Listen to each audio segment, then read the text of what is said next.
ಸಿದ್ದರಾಮಯ್ಯನವರ ಈ ಪೀರಿಯಡ್ನ ಅತಿ ದೊಡ್ಡ ರಾಜಕೀಯ ಹಿನ್ನಡೆ ಅಂದರೆ ಹೈಕಮಾಂಡ್ ಅವ್ರನ್ನ ದಿಲ್ಲಿಗೆ ಕರೆಸ್ಕೊಂಡು ಇನ್ನೊಂದು ಸಲ ಜಾತಿ ಗಣತಿ ಮಾಡಿ ಅಂತ ಹೇಳಿತ್ತು.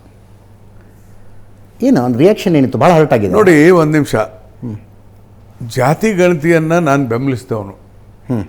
ಮೋಸ್ಟ್ ಆಫ್ ದ ಲಿಂಗಾಯತ್ ಕಮ್ಯುನಿಟಿನಲ್ಲಿ ನಮ್ಮ ಎಲ್ಲರೂ 99% ಲಿಂಗಾಯತ್ ಕಮ್ಯುನಿಟಿಗೆ ಲೆಗಿಸ್ಲೇಚರ್ಸು ಲೀಡರ್ಸು ವಿರುದ್ಧಿದ್ರು. I am the first man who supported for that. Correct. ಸಿದ್ದರಾಮಯ್ಯನ ಸಲುವಾಗಲ್ಲ, ಸಿದ್ದರಾಮಯ್ಯನ ಮೆಚ್ಚಿಸ್ಲಿಕ್ಕಲ್ಲ, ನನಗದರ ಅವಶ್ಯಕತೆ ಇಲ್ಲ ಅಂತ ಹೇಳ್ಬಿಟ್ಟಿದ್ದೇನೆ. ಯಾಕೆ ಅಂತ ಕೇಳಿ, ಇದು ರಾಜಕಾರಣಕ್ಕೂ ಅಲ್ಲ.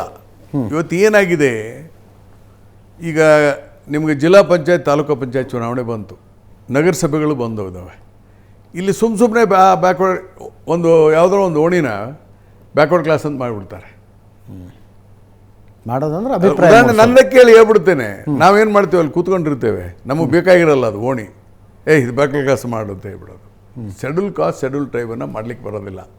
ಯಾಕಂದರೆ ಅವ್ರ ಪಾಪ್ಯುಲೇಷನ್ ಜನಗಣತಿ ಆಗಿಬಿಟ್ಟಿರುತ್ತೆ ಅವ್ರದ್ದು. ಎಷ್ಟು ಜನ ಎಸ್ ಸಿ ಇದ್ದಾರೆ, ಎಷ್ಟು ಜನ ಎಸ್ ಟಿ ಇದ್ದಾರೆ ಅಂತ ಗೊತ್ತಿದೆಯಲ್ಲ. ಗೊತ್ತಿರೋದ್ರಿಂದ ಅದನ್ನು ನೀವೇನು ಟಚ್ ಮಾಡೋಕ್ಕಾಗಲ್ಲ. ಈ backward class VIMS and fancy ಯಾರು ಬೇಕಾದ್ರೂ ರಾಜಕಾರಣಿಗಳು ಅಧಿಕಾರಿಗಳು ಸೇರಿ ತಮಗೆ ಬೇಕಾದ್ರೆ ಬ್ಯಾಕ್ವರ್ಡ್ ಅನ್ನೋದು ಬೇಡದು ಜನರಲ್ ಮಾಡೋದು. ಇದಾಗಬಾರ್ದು. ಇದು ಒಂದು. ಇನ್ನು ಎರಡನೇದು, ಈಗ ಇನ್ಕಮ್ ಗ್ರೂಪ್ಸ್ ಇರುತ್ತೆ.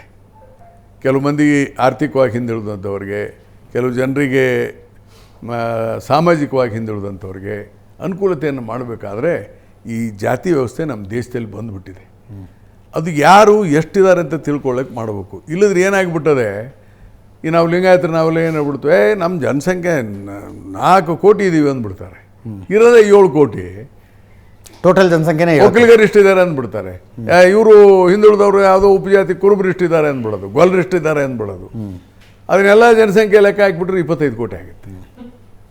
ಅದಕ್ಕೆ ನಿಖರವಾಗಿ ಅದು ಸಾಮಾಜಿಕ ಮತ್ತು ಶೈಕ್ಷಣಿಕ ಸಮೀಕ್ಷೆ ಎದಕ್ಕೆ ಮಾಡಿದ್ದು ಇದ್ದಾರೆ ಅಂದರೆ, ಯಾವ ಜಾತಿ ಜನ ಎಷ್ಟು ಓದ್ಕೊಂಡಿದ್ದಾರೆ, ತಿಳ್ಕೊಂಡಿದ್ದಾರೆ, ಅವ್ರ ಆರ್ಥಿಕ ಸ್ಥಿತಿಗತಿಗಳು ಏನು ಅನ್ನೋದಕ್ಕೆ. ಅದು ಆ್ಯಕ್ಚುಲಿ ಜಾತಿ ಜನಗಣತಿ ಅಲ್ವೇ ಅಲ್ಲ, ಬೈ ನೇಮ್ ಅಲ್ಲ, ಬಟ್ ಪರ್ಪಸ್ ಎರಡು ಒಂದೇ ಅಲ್ಲ ಸರ್.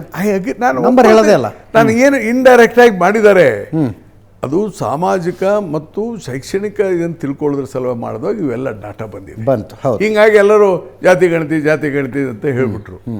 ಆದರೆ ಕೆಲವು ಜನ ಅದ್ರ ಮೇಲೆ ಅಪಾದನೆ ಮಾಡಿದರು, ಏನು ಇದು ಸರಿಯಾಗಿಲ್ಲ, ವೈಜ್ಞಾನಿಕವಾಗಿಲ್ಲ. ನನ್ನ ಪ್ರಕಾರ 100% ಸರ್ಕಾರದ ಪರವಾಗಿ ಮಾಡಿದ್ದು 95% ಕರೆಕ್ಟ್ ಇದೆ. ಮಾಡಿದವ್ರು ಯಾರು? ಎಲ್ಲ ಟೀಚರ್ಸು ಎಜುಕೇಟೆಡ್ ಜನ. ಅದರಲ್ಲಿ ಬರೆಸೋರು ಸರಿಯಾಗಿ ಬರೆಸಿಲ್ಲ.